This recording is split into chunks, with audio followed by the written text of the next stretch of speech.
A Bloomberg study among 53 countries released in September showed the Philippines as the worst place to be in this pandemic, citing challenges facing the Duterte administration in dealing with the Delta variant.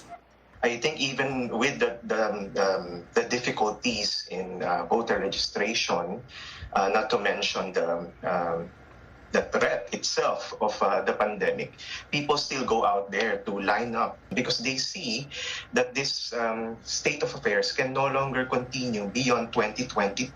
We cannot simply just continue with how things are being run at present.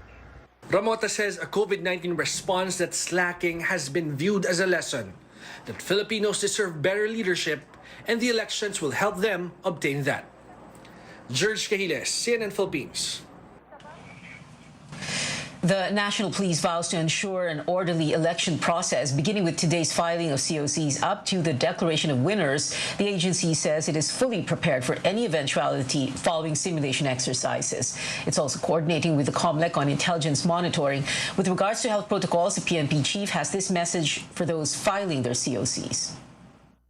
Tumapila tayo sa mga kandidato at kanilang mga taga-suporta na kumilos ng maayos na naayon sa panahon. Kung noon ay hinahayaan natin ang malapyas na mga gawain sa filing ng Certificate of Candidacy, hindi natin papayagan ito ngayon dahil nasa gitna tayo ng pandemya. So we expect the candidates themselves to take their own measures to prevent this from happening for the protection of everybody. PNP has also implemented a nationwide gun ban as part of its security measures. This will be in effect until October 9. Now, familiar faces showing up to file their certificates of candidacy for local positions. Some of them are either seeking re-election or aiming to swap seats. AC Nichols tells us who are running for local posts in Metro Manila. For Pasig City Mayor Vico Soto, the work is far from over.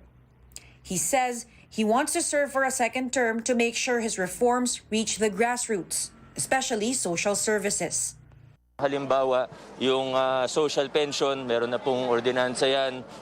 We want to have a local social pension for those 65 and above na walang ibang source of income kapag matanda na or elderly na po sila.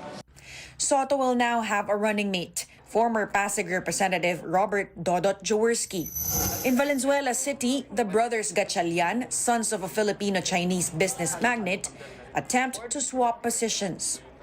Congressman Wes Gatchalian files his COC for mayor, and his brother, Mayor Rex, will run for congressman. Itong pandemic na to, marami ring nagalit sa mga local government units for being too strict. Like we impose liquor bans, we are in the front line ng galit sometimes ng taong bayan because of our strictness. So those will be taken against my sibling. I'm sure kahit wala siyang kinalaman sa mga desisyon na yun. So I think it's unfair to say na dahil Gatchalian lang, automatic agad. Quite the contrary, it carries a burden with it also.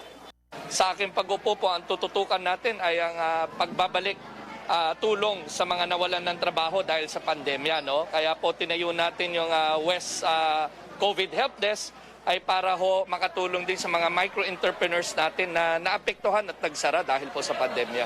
Their brother, Senator Sherwin Gatchalian, has yet to announce his plans.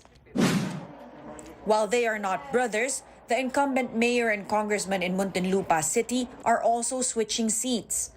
Mayor Jaime Fresnetti vying for a congressional seat and Representative Rufy Biazon for the mayoral post.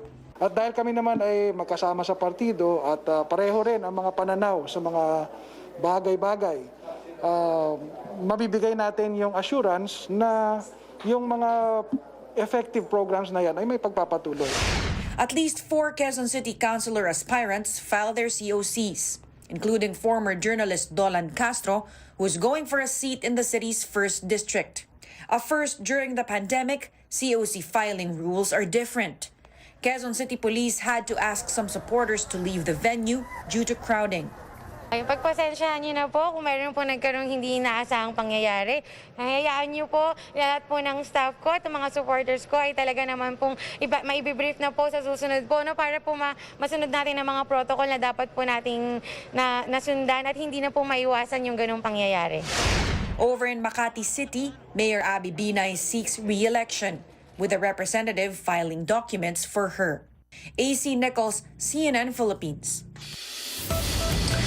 We'll check who have filed their certificates of candidacy in the regions, and we'll speak with Valenzuela Representative Wes Gatchalian. He's running for mayor, hoping to switch seats with his brother. Details next.